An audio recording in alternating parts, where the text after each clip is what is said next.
Om Namo Bhagavate Vasudevaya. Om Namo Bhagavate Vasudevaya. Om Namo Bhagavate Vasudevaya.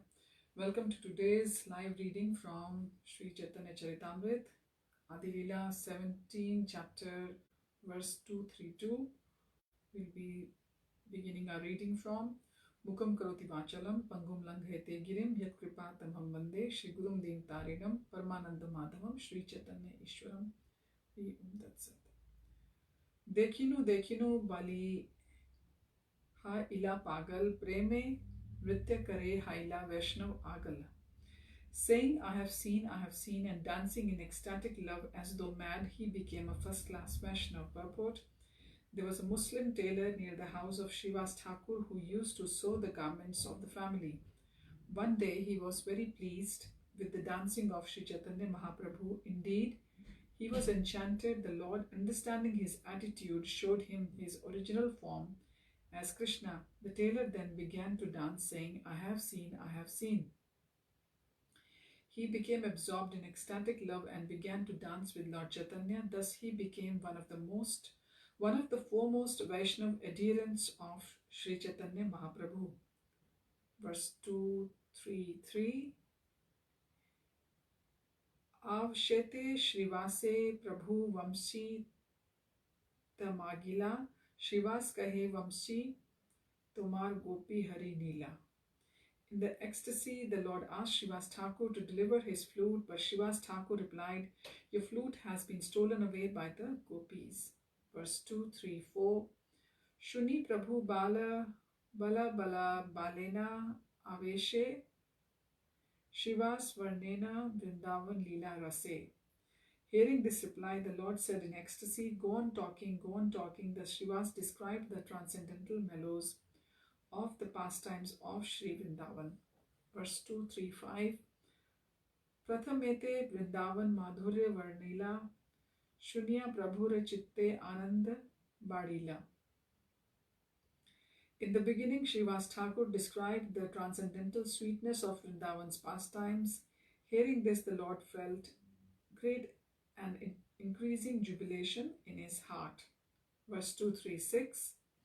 Tabe bala Prabhu bale var punha kahe Srivas kariya vistar. Thereafter the Lord again and again asked him, Speak on. Thus Srivas again and again described the pastimes of Vrindavan, vividly expanding them. Verse 237. Vamshi Vadye Gopi Ganera Vane Akarshan Tan Sabar Sange Yaiche Vana Viharana. Srivas Thakur extensively explained how the gopis were attracted to the forests of Vrindavan by the vibration of Krishna's flute and how they wandered together in the forest. Verse 238. Tahi madhe chaya ritu lilar varnan madhupan rasotsav jala keli kathan. Srivas Pandit narrated all the pastimes enacted during the 6 changing seasons. He described the drinking of honey, the celebration of the Ras dance, the swimming in the Yamuna, and other such incidents. Verse 239. Bala bale Prabhu shunite ullas Srivas kahina tabe ras rasera vilas. When the Lord, hearing with great pleasure, said, Go on speaking, Srivas Thakur described the Rasa Lila, which is filled with transcendental mellows. Verse 240. Kahite shunite aiche pratah kal haila Prabhu Shrivasere toshi alingan kaila. As the Lord thus requested and Srivas Thakur spoke, the morning appeared and the Lord embraced Srivas Thakur and satisfied him. Verse 241. Tabe acharyera ghare kaila Krishna Lila Rukmini Swarupa Prabhu apane haila. Thereafter, a dramatization of Krishna's pastimes was performed in the house of Sri Chandrasekhar Acharya.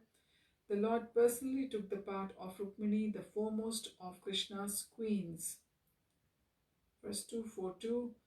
Kabhu Durga Lakshmi Haya Kabhu Vachich Shakti Khate Vasi Bhakta Gane Dila Prema Bhakti. The Lord sometimes took the part of goddess Durga, Lakshmi, or the chief potency, Yogmaya, sitting on a cot. He delivered love of Godhead to all the devotees present. Verse 243. एक दिन महाप्रभुरा नृत्य अवसाने एक ब्राह्मणी आसीद धरिला चरणे. One day when Sri Chaitanya Mahaprabhu had finished his dancing, a woman, the wife of Brahman, came there and caught hold of his lotus feet. Verse 244. Charanera dhuli sailaya var var dekhiya prabhura dukha haila apar. As she took the dust off his lotus feet again and again, the Lord became unlimitedly unhappy. Purport: this holding of great personalities' lotus feet is certainly very good for the person who takes the dust, but this example of Sri Chaitanya Mahaprabhu's unhappiness indicates that a Vaishnava should not allow anyone to take dust from his feet.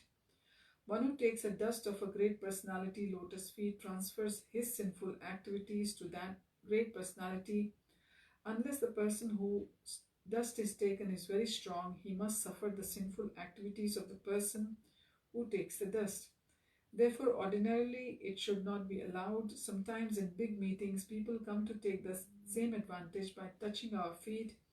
On account of this, sometimes we have to suffer from some disease.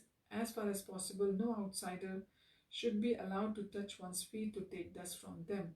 Sri Chaitanya Mahaprabhu personally showed this by example, as explained in the next verse. Verse 245. Sai kshane dhana prabhu gangate padila Nityananda Haridas Dhari Uthaila. Immediately he ran in the river Ganges and jumped into counteract the sinful activities of that woman. Lord Nityananda and Haridas Thakur caught him and raised him from the river. Purport: Sri Chaitanya Mahaprabhu is God himself, but he was playing the part of a preacher. Every preacher should know that being allowed to touch a Vaishnava's feet and take dust may be good for the person who takes it, but it is not good for the person who allows it to be taken. As far as possible, this practice should ordinarily be avoided. Only initiated disciples should be allowed to take this advantage, not others. Those who are full of sinful activities should generally be avoided.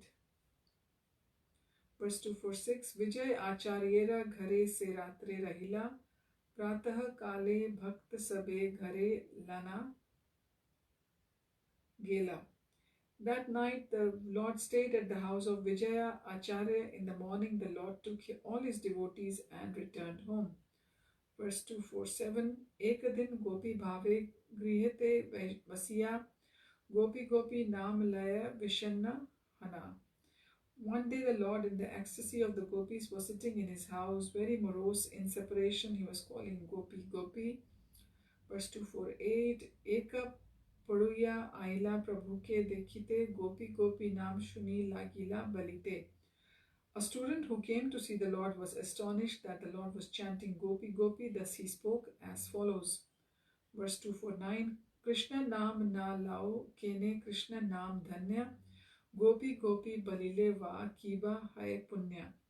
Why are you chanting the names Gopi Gopi instead the holy names of Lord Krishna, which is so glorious? What pious results will you achieve by such chanting? Purport: it is said Vaishnavera Kriya Mudra Vijneha Nam Pujaya. No one can understand the activities of a pure devotee. A student or neophyte devotee could not possibly understand why Sri Chaitanya Mahaprabhu was chanting the name of the gopis, nor should the student have asked the Lord about the potency of chanting Gopi Gopi. The neophyte student was certainly convinced of the piety in the chanting of Krishna's holy name, but this sort of attitude is also offensive. Dharma Vrata Tyaga Hutadi Sarva Shubha Kriya Samyam Api Pramadaha. To chant the holy names of Krishna in exchange for the achievement of piety is an offense.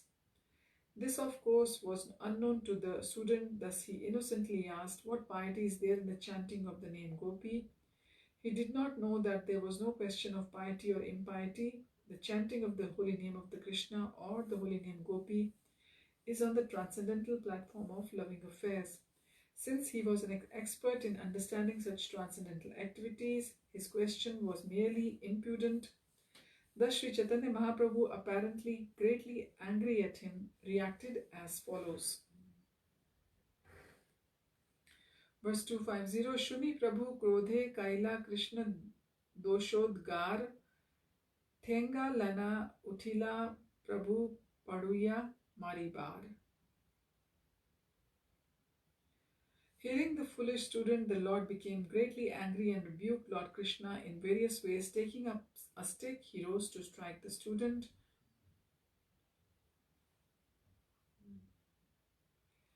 Purport: it is mentioned in Srimad Bhagavatam that when Uddhav came from Lord Krishna with a message for the gopis, all the gopis, especially Srimati Radharani, denounced Krishna in various ways.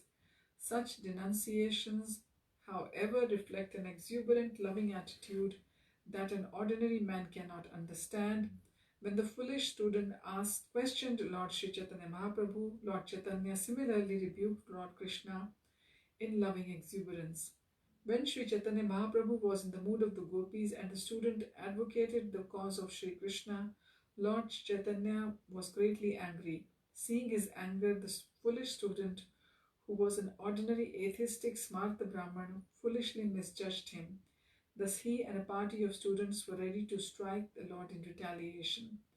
After this incident, Sri Chaitanya Mahaprabhu decided to take sannyas so that people would not commit offences against him. Considering him an ordinary householder, for in India even now a sannyasi is naturally offered respect. Verse 251, Bhaye palaye pariya prabhu pache pache dhaye aste vyaste bhakta gana prabhure rahaye. The student ran away in fear and the Lord followed him, but somehow or other the devotees checked the Lord. Verse 252, Prabhure shanta kari anila nij ghare paduya palaya gela paduya sabhare. The devotee specified the Lord and brought him alone, and the student ran away to an assembly of other students. Verse 253, Paduya sahasra yahan pade eka thani prabhura vrittant dvija kahe tahan yai. The Brahmin student ran to a place where 1,000 students were studying together. There he described the incident to them. Purport: in this verse, we find the word Dvija indicating the student was a Brahmin. Actually, in those days, only members of the Brahmin class became students of Vedic literature. Schooling is meant especially for Brahmins, as previously there was no question of schooling for Kshatriyas, Vaishyas or Shudras. Kshatriyas used to learn the technology of warfare and Vaishyas learned business from their fathers or other businessmen. They were not meant to study the Vedas. At present, however, everyone goes to school and everyone is given the same type of education, although no one knows what the result will be. The result, however, is most unsatisfactory, as we have seen in the Western countries, especially the United States has vast educational institutions where everyone is allowed to receive an education, but the result is that most students become like hippies. Higher education is not meant for everyone. Only selected individuals trained in Brahminical culture should be allowed to pursue a higher education. Educational institutions should not aim to teach technology, for a technologist cannot properly be called educated. A technologist is a Shudra. Only one who studies the Vedas may properly be called a learned man or a Pandit. The duty of Brahman is to become learned in the Vedic literature and teach the Vedic knowledge to the other Brahmins. In our Krishna consciousness movement, we are simply teaching our students to become fit Brahmins and Vaishnavas. In our school at Dallas, the students are learning English and Sanskrit, and through these two languages, they are studying all our books, such as Srimad Bhagavatam, Bhagavad Gita as it is, and the Nectar of Devotion. It is a mistake to educate every student as a technologist. There must be a group of students who become Brahmins. Without Brahmins who study the Vedic literature, human society will be entirely chaotic. So we'll continue our reading next time from verse 254. Wish you all a very happy Puttadaur Vaikuntha Ekadashi today. Hari Om Tat Sat. Hare Krishna.